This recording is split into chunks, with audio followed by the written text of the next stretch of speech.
Tumezisoma kweli hizi, tunaomba zitusaidie na namna ya kuishi katika dunia hii, lakini katika ile ijayo, kwa sababu sisi hatutakaa hapa duniani, bali tutakuja kwako, tutawale pamoja nawe milele na milele.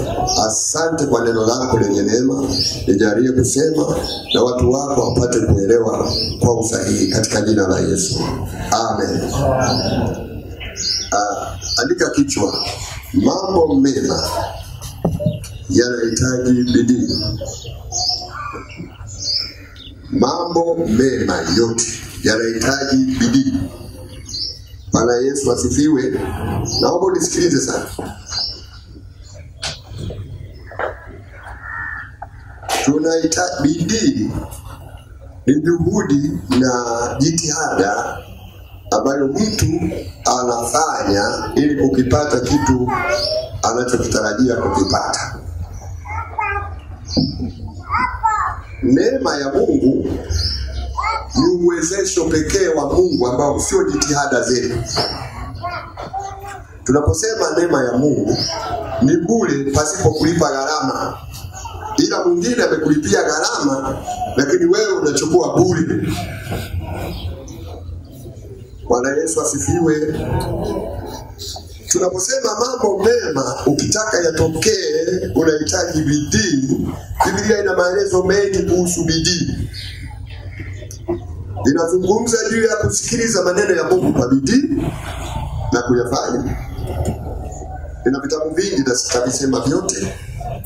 Katika kitabu cha Kumbukumbu la Torati 28 mstari wa 1 na wa 2 anasema ndipo baraka hizi zote zitapokujia. Jamani, baraka ni mambo mema, sio mema? Lakini tunapoenda kwenye Mithali anazungumza juu ya mkono wenye bidii kutajirisha. Kinyume chake, mkono wa ulegevu unafilisi.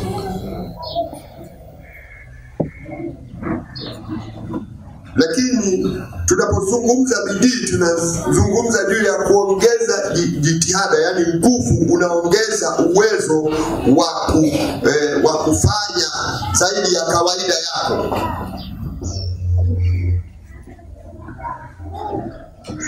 Bwana Yesu asifiwe. Ukitaka ufanikiwe, unapaswa kufanya bidii. Bwana Yesu asifiwe sana.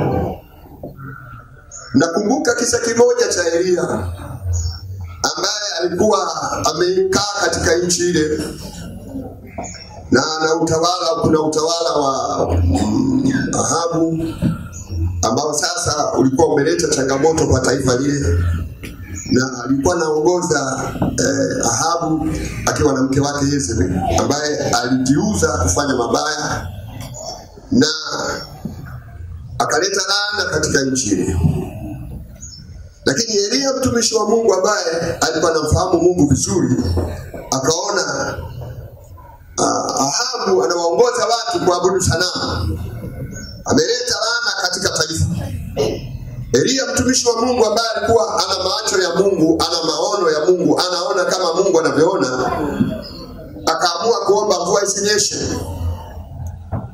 ili kuwafundisha na kuadibisha watu warudi katika kumwabudu Mungu mmoja wa kweli na wa pekee, kwa sababu anajua Mungu ni mwenye wivu, hataki sisi kama watoto wake au binadamu tuliumbwa na yeye tuabudu kitu kingine ila yeye pekee yake.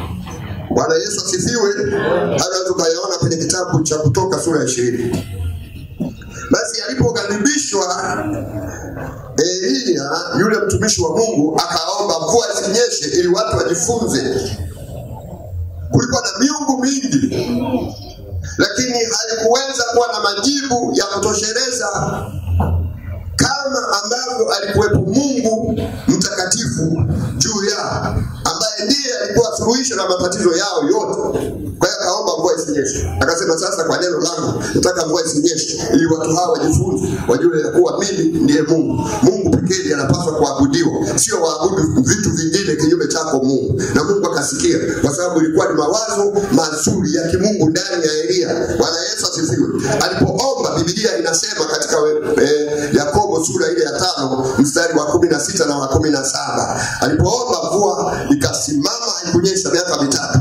Watu wakajifunza, kwa sababu kukawa na njaa, hakuna chakula, hakuna maji. Kwa hiyo watu wanapata shida, na ndipo sasa kagundua walipoomba wale miungu mingine hawakufanikisha wala mvua haikunyesha, mpaka pale ambapo walijifunza kwamba tunamhitaji Mungu anayetoa mvua. Bwana Yesu asifiwe. Maana miungu yao yote haikuweza kufanikisha kuleta mvua, lakini Mungu mmoja wa kweli na wa pekee ambaye Elia alikuwa anamwabudu akaamua kujifunua. Basi wakaona nani wa kumwendea, wakamwendea Elisha, na Elisha akatambua, wakamwambia, wewe ndio umesababisha mvua isinyeshe. Nadhani alikuwa anashuhudia, anazungumza kwamba juu ya taifa lile lilivyopotoka, lilivyomwacha Mungu. Kwa hiyo watu wakajua, na yeye akasema, wakati anasema sio kwamba alikuwa peke yake, nadhani alikuwa na mtumishi wao wa kumsaidia. Tunajua alikuwa na mtumishi, lakini sasa habari zikawa zimeenea na mvua haikunyesha. Ikabidi sasa Ahabu na Yezebeli akasema, wewe ndiye mtabishaji, maana umesababisha mvua isinyeshe. Akasema, sio mimi, ni kwa sababu ninyi mliendelea kutenda dhambi, mkaacha kumwabudu Mungu wa kweli, na ninyi ndio watabishaji wa taifa la Israeli, wala sio mimi Elia mtumishi wa Mungu. Bwana Yesu asifiwe. Mungu akaenda kuomba ili ajifunue, na alipokwenda kuomba kwa bidii, Biblia inasema maombi ya mwenye haki yafaa sana akiomba kwa bidii. Kumbe tukiomba kwa bidii, Mungu atafanya jambo katika maisha yetu ya kawaida ya kila siku. Bwana Yesu asifiwe. Hata yale mambo yote ambayo tunayahitaji, Yesu anasema, ombeni nanyi mtapewa, tafuteni nanyi mtaona, bisheni nanyi mtafunguliwa, kwa kuwa kila ombaye hupokea na yeye atafuta. Jamani, huwezi kuwa na bidii kama huwezi kutafuta kama huna bidii. Nataka nikutoe mahali fulani. Unaweza kuwa masikini kwa sababu hufanyi vitu kwa bidii. Unaweza kudumaa katika kiroho chako kwa sababu huna bidii katika wokovu wako.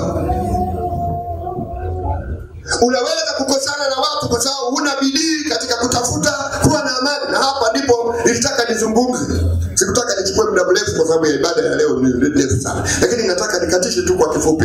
Biblia inazungumza, tafuteni kwa bidii kuwa na amani na watu wote. Amen. Kumbe amani, ukitaka kuwa na amani na kila mmoja wetu, ni lazima utafute kwa bidii. Bwana Yesu asifiwe. Ni lazima uache uzembe. Ni lazima ujibidishe kwa hali na mali. Kwa mfano, nakuta Ibrahimu hapa hanielewi vizuri. Namwambia, Bwana Yesu asifiwe, unaendeleaje? Vipi bwana? Mbona umepoa sana? Umekasirika nini? Nimekupaza? Mbona mzito sana na kusalimia alafu wewe umenuna ndugu yangu? Nisamehe bwana kama nimekupaza. Mungu akubariki. Jamani, huyu mtu si nimemfuata. Maana yeye mimi ndio nasikia nini? Kelele ya moyo, lakini yeye hana. Sasa ninapomwendea, si umeona? Nimekwenda kwa kunyenyekea. Nimechoka hatua, nimeenda, lakini wakati huo nambembeleza, namsihi, naomba rehema kama kuna jambo lolote limemkwaza, anisamehe. Bwana Yesu asifiwe. Hiyo ndio bidii ya kutafuta kuwa na amani. Usiseme yeye ndiye aje, yeye hajui. Wewe ndiye unayekwaza, ndiye una matatizo. Unayetakiwa kutengeneza ni wewe uliyeumia, uliyekwaza.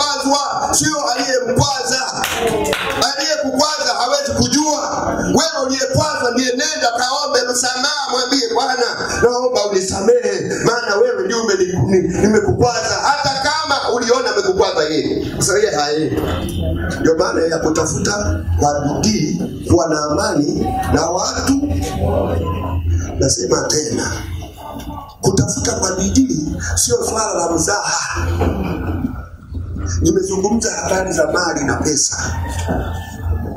Ukikuta lifuko umekuta mgodi au shimo ambalo unafungua unakuta zinatoka nyekundu na zinatoka na zingine na dola zinatoka, jamani, utaacha kuchomoa? Utasema nimechoka? Utasema nipumzike kidogo? Utaendelea mpaka hakikisha unafukunyua yanatosha limkoba lako. Kwa hiyo hata amani inapaswa kuitafuta wewe. Wokovu amekuokoa Yesu, amani unatafuta wewe. Haleluya, haleluya. Unapaswa kuitafuta amani, na kwa kila mtu. Sikiliza, useme mimi atatengeneza na mtu mwingine tu, atatengeneza na watu wa nje. Anza na wanyumbani mwako. Anza na wanyumbani. Anza na wanyumbani. Anza na jirani yako.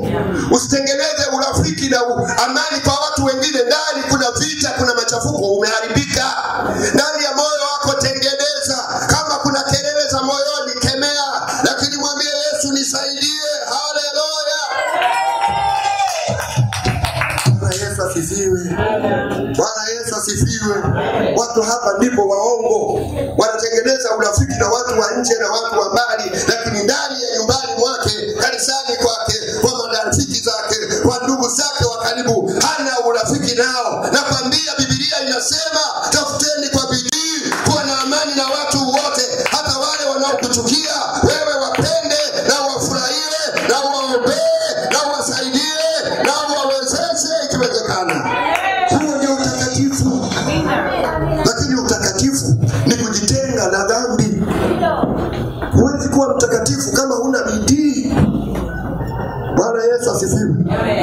Utakatifu ni kufanana na Mungu.